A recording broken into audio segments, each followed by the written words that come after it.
Hello రామే గారా? అవును సార్, నేను మీ అబ్బాయి స్కూల్ నుంచి మాట్లాడుతున్నానండి. సార్ నమస్తే సార్, చెప్పండి సార్. మీ అబ్బాయి మధ్య చాలా అల్లరి చేస్తున్నాడు, తన అల్లరి మధ్య లేకుండా ఉంది.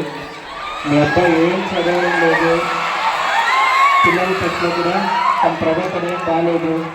ఒకసారి మీ స్కూల్ వచ్చి నన్ను కలిసి వెళ్తారా? సార్ అలాగనే సార్, వస్తా ఉన్నాను సార్, ఇప్పుడు అండి. అలా సార్. అయ్యో ఏం చేశాడు ఏమిటో, ఎవడా టైం ఇస్తా ఉందే.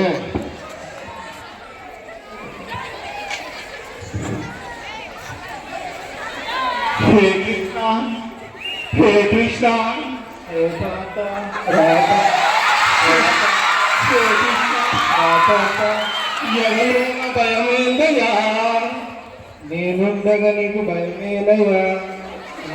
ఏం చేశాడు సార్? ఏం చదువుతా ఉండదు మీ అబ్బాయి, అల్లరి ఎక్కువైపోయింది సార్. పుత్రప్రేమ ఎక్కువైపోయింది సార్, కాబట్టి ఏమి చేయలేకపోతున్నాను సార్. ధర్మాన్ని కాపాడేయా. అలాగే క్లాస్కి వెళ్ళి చదువుకోమంటే అలా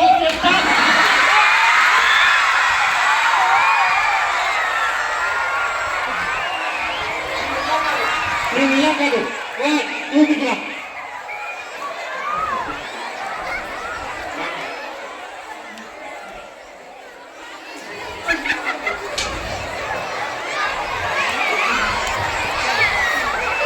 నాయన అన్నం తిని నాయన. నాకు అన్నం వద్దు, నాకు అన్నం వద్దు, నాకు అన్నం వద్దు, నాకు ఐఫోనే కావాలి. ఐఫోన్ కావాలన్నా నాయన? ఐఫోన్ కొనిస్తేనే నేను అన్నం తింటా, లేకపోతే అంతే. నాయన ఈ సంవత్సరం వర్షాలు లేకుండా కరువు కాటకాలతో నీకు ఫీజు కట్టడానికే కష్టంగా ఉంది నాయన. ఐఫోన్ నేను ఎక్కడికి పోయేది నాయన? ఐఫోన్ నా వల్ల కాదురా, అన్నం తింటరా. అవన్నీ నాకు తెలియదు. నువ్వు కిడ్నీ అనుకుంటావో లేకపోతే నీ హాస్పిటల్ అనుకుంటావో నాకు తెలియదు. నాకు ఐఫోన్ కావాలి అంతే, అంతే. ఐఫోన్ కావా? సరే నాయన, అలాగే. రావడం లేదు, ఆడుకోవడానికి రావడం లేదు, గ్రౌండ్ కూడా రావడం లేదు. మా నాన్న ఐఫోన్ కొని నేను రాలా. నాయన ఇదిగో ఐఫోన్, ఐఫోన్. మా నాన్న సూపర్. ఐఫోన్ కొన్నావా? ఎలారా? కిడ్నీ అమ్మే, కిడ్నీ అమ్మే. ఏమన్నా మీ నాన్న గ్రేట్ రా, కిడ్నీ అమ్మి ఐఫోన్ కొనిచ్చారు. నాయనా ఫ్రెండు రియాజు, మా నాన్న అమ్మింది మా నాన్న కిడ్నీ కాదు. ఇంకెవరి కిడ్నీ?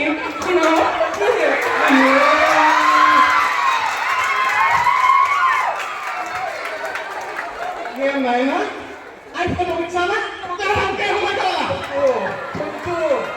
నాకు ఐఫోన్ వద్దు, ఏమొద్దు, బుద్ధిగా చదువుకుంటా.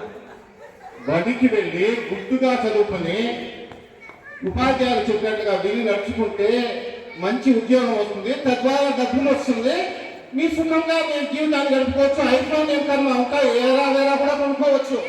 అంతేగాని చదువుకునే వయసులో అది కావాలా, ఇది కావాలా, దానికి కావాలా, దీనికి కావాలా అనేసి అలర్ట్ చేయకుండా